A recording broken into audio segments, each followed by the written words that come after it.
Hi friends, welcome to my channel. ನಾನಿವತ್ತು ಬದನೆಕಾಯಿಯ ಚಟ್ನಿಯನ್ನು ಯಾವ ರೀತಿ ಮಾಡೋದು ಅಂತ ತಿಳಿಸ್ಕೊಡ್ತೀನಿ. ತುಂಬಾ ರುಚಿಯಾಗಿರುತ್ತೆ, ತುಂಬ ಟೇಸ್ಟಿಯಾಗಿರುತ್ತೆ. ನಾನು 2 ಬದನೆಕಾಯಿಯನ್ನು ತಗೊಂಡಿದ್ದೀನಿ. ಇದಕ್ಕೆ ಏನಂತಾರೆ ಅಂತ ಗೊತ್ತಿಲ್ಲ, ನಿಮಗೆ ಗೊತ್ತಿದ್ದರೆ ಕಮೆಂಟ್ ಮಾಡಿ.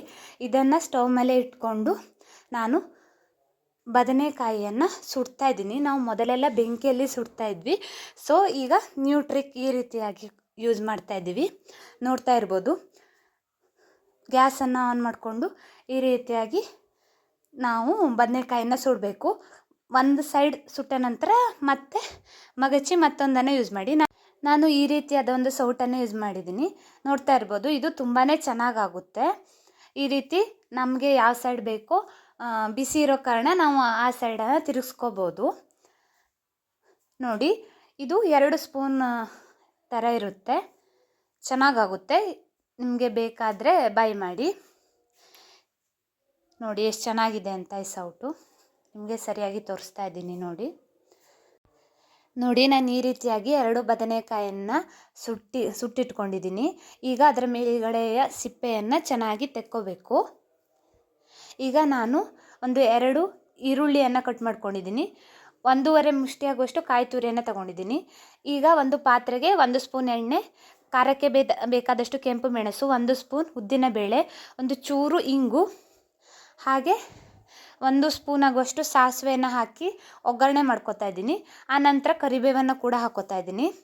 ನೋಡಿ, ಈ ಥರ ಒಗ್ಗರಣೆ ಮಾಡ್ಕೋಬೇಕು. ಈಗ ಈರುಳ್ಳಿಯನ್ನು ಹಾಕೋತಾ ಇದ್ದೀನಿ. ಆನಂತರ 1 ಮುಷ್ಟಿಯಾಗುವಷ್ಟು ನಾನು ತೋರಿಸಿದಷ್ಟು ಪ್ರಮಾಣದಲ್ಲಿ ಕಾಯಿ ತುರಿಯನ್ನು ಕೂಡ ಹಾಕೋತಾ ಇದ್ದೀನಿ. ಈರುಳ್ಳಿಯನ್ನು ತುಂಬ ಹುರಿಬೇಡಿ, ಸ್ವಲ್ಪ ಹೊತ್ತು ಮಾತ್ರ ಬಿಸಿ ಮಾಡಿ ಅಷ್ಟೇ. ಈಗ ರುಚಿಗೆ ತಕ್ಕಷ್ಟು ಉಪ್ಪನ್ನು ಹಾಕೋತಾ ಇದ್ದೀನಿ. ಆನಂತರ 1/4 ಸ್ಪೂನ್ ಆಗುವಷ್ಟು ನಾನು ಹಳದಿಯನ್ನು ಹಾಕೋತಾ ಇದ್ದೀನಿ. ಈಗ ನಾನು 1 ಸ್ಪೂನ್ ಆಗುವಷ್ಟು ಸಕ್ಕರೆಯನ್ನು ಕೂಡ ಹಾಕೋತಾ ಇದ್ದೀನಿ. ಈಗ ನಾನು ಈ ರೀತಿಯಾಗಿ ಸಿಪ್ಪೆ ತೆಗೆದು ಇಟ್ಕೊಂಡಿರುವಂಥ ಬದನೆಕಾಯನ್ನು ಚೆನ್ನಾಗಿ ನುರ್ಕೋತಾ ಇದ್ದೀನಿ. ನೋಡಿ, ಈ ಥರ ಮೇಲ್ಗಡೆ ತೊಟ್ಟನ್ನು ತೆಗೆದು ಬಿಡಬೇಕು. ಈ ರೀತಿ ಚೆನ್ನಾಗಿ ನುರ್ಕೋಬೇಕು. ಈಗ ನಾನು ಮಾಡಿಟ್ಕೊಂಡಿರುವಂಥ ಮಿಶ್ರಣವನ್ನು ಬದನೆಕಾಯಿಗೆ ಹಾಕೋತಾ ಇದ್ದೀನಿ. 1 ಲಿಂಬುವನ್ನು ಕೂಡ ಹಿಂಡ್ಕೋತಾ ಇದ್ದೀನಿ. ಈಗ ಚೆನ್ನಾಗಿ ಕಲಿಸ್ಬೇಕು. ನೋಡಿ, ಈ ರೀತಿ ಮೆಣಸನ್ನು ಕೂಡ ನುರಿದು ಚೆನ್ನಾಗಿ ಮಿಕ್ಸ್ ಮಾಡಬೇಕು. ಕೈಯಲ್ಲೇ ಚೆನ್ನಾಗಿ ಮಿಕ್ಸ್ ಮಾಡಬೇಕು.